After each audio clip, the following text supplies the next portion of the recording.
Imagine करिए एक ऐसा कंट्री जहां हर साल 1500 से ज़्यादा अर्थक्वेक्स आते हैं।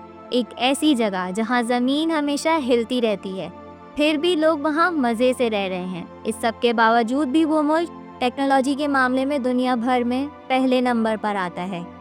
जापान दोस्तों दुनिया की सबसे अर्थक्वेक प्रोन कंट्री है। वैसे तो इंडोनेशिया, नेपाल और टर्की भी अर्थक्वेक प्रोन कंट्री में काउंट होते हैं, लेकिन जापान इस लिस्ट में भी पहले नंबर पर है।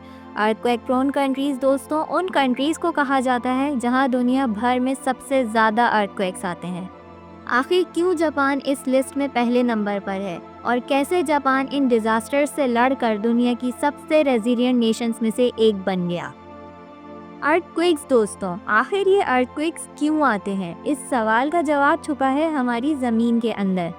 अर्थक्वेक्स के प्रोसेस को समझने के लिए हमें सबसे पहले ज़मीन के अंदर के स्ट्रक्चर को समझना पड़ेगा। आज के दिन हम सब जानते हैं कि मेनली 3 लेयर्स हैं अर्थ की: क्रस्ट, मेंटल और कोर। सबसे अंदर होता है कोर। ये कोर आयरन और निकल का एक कंप्रेस्ड बॉल है। अर्थ की कोर का टेम्परेचर ऑलमोस्ट 6000 डिग्री के आसपास होता है। फिर सेकेंड लेयर पर आता है मेंटल। ये मेंटल बेसिकली मोल्टेन रॉक की सूरत में मौजूद है जो स्लोली मूव करता है, और ये मेंटल एक मेन रोल प्ले करता है अर्थक्वेक्स के प्रोसेस में।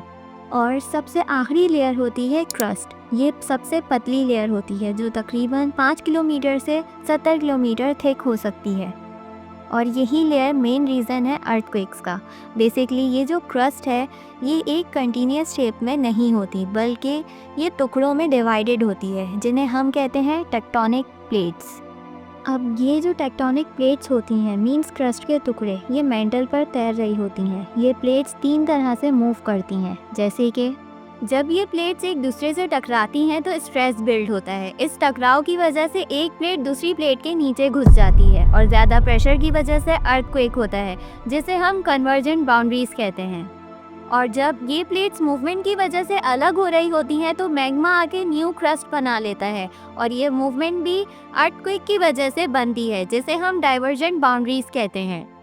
और जब ये प्लेट्स एक दूसरे को रब करती हैं तो फ्रिक्शन पैदा होती है, और इसी फ्रिक्शन की वजह से सडन एनर्जी रिलीज देखने को मिलती है, जिसकी वजह से ग्राउंड शेक करता है, जिसे हम ट्रांसफॉर्म बाउंड्रीज कहते हैं। अब सवाल ये है कि जापान में ही क्यों दुनिया भर में सबसे ज़्यादा अर्थक्वेक्स देखने को मिलते हैं? इस सवाल का जवाब छुपा है जापान की लोकेशन में। जापान दुनिया की सबसे ज़्यादा डेंजरस और यूनिक जगह पर है। जापान एक ऐसी लोकेशन पर मौजूद है जहां 4 टेक्टोनिक प्लेट्स एक दूसरे से मिलती हैं: Pacific plate, North American plate, Eurasian plate, Philippines Sea plate. ये प्लेट्स हर वक्त मूव करती हैं और फ्रिक्शन क्रिएट करती हैं, जिसमें से जापान हर वक्त सेस्मिक एक्टिविटी फेस करता है। जापान एक और सेस्मिक हॉटपॉट का हिस्सा है जिसे पैसिफिक रिंग ऑफ फायर कहा जाता है, जिसमें दुनिया के 75 एक्टिव वोल्केनोस और अर्थक्वेक्स होते हैं। जापान के कुछ सबसे पावरफुल अर्थक्वेक की हिस्ट्री देखें, जैसे कि ग्रेट कांटो अर्थक्वेक 1 सितंबर 1923। एक आम सुबह टोक्यो और योकोहामा के शहर अपने रोजाना के काम में मसरूफ थे। किसी ने भी नहीं सोचा था कि सिर्फ कुछ सेकंड्स में उनकी दुनिया उलट पुलट हो जाएगी।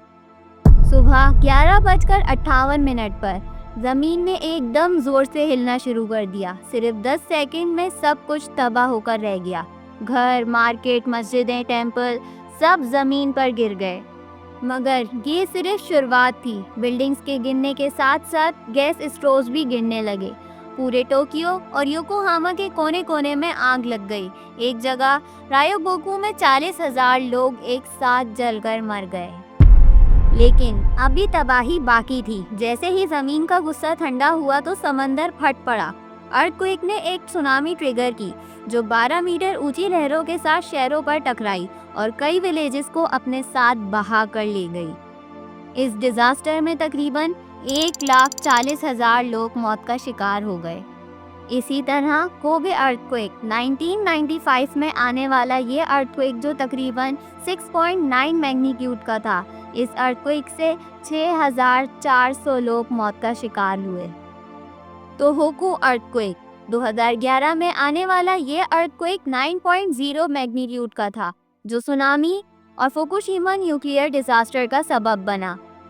ये जापान की हिस्ट्री के वो अर्थक्वेक्स हैं जिसने जापान को तबाह करके रख दिया। लेकिन कैसे जापान आज भी डिजास्टर के अगेंस्ट दुनिया का सबसे रेजिलिएंट मुल्क है। जापान ने इन डिजास्टर्स के बाद फ्लेक्सिबल बिल्डिंग बनाई जो ज़मीन के झटकों को एब्जॉर्ब करती हैं, जिसकी वजह से ये बिल्डिंग्स गिरती नहीं हैं। इसके अलावा जापान ने अपने वार्निंग सिस्टम्स को अपडेट किया जो सेकंड्स के अंदर लोगों तक वार्निंग्स पहुंचाने का काम करते हैं, और ये वार्निंग सिस्टम अर्थक्वेक्स और सुनामी के वक्त बहुत सी जानें बचाने का काम करता है। इसके अलावा जापान में कोस्टल सिटीज़ के आसपास बड़ी वॉल्स बनाई गई हैं जो सुनामी की वेव्स को रोकने का काम करती हैं।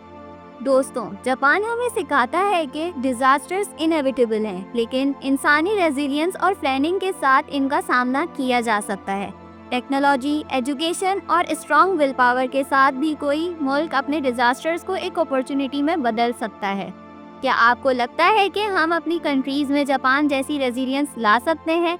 अपने थॉट्स नीचे कमेंट्स में शेयर करें। अगर ये वीडियो पसंद आया है तो लाइक करें, शेयर करें और चैनल को सब्सक्राइब करें। मिलते हैं अगली वीडियो में एक नए और इंटरेस्टिंग टॉपिक के साथ।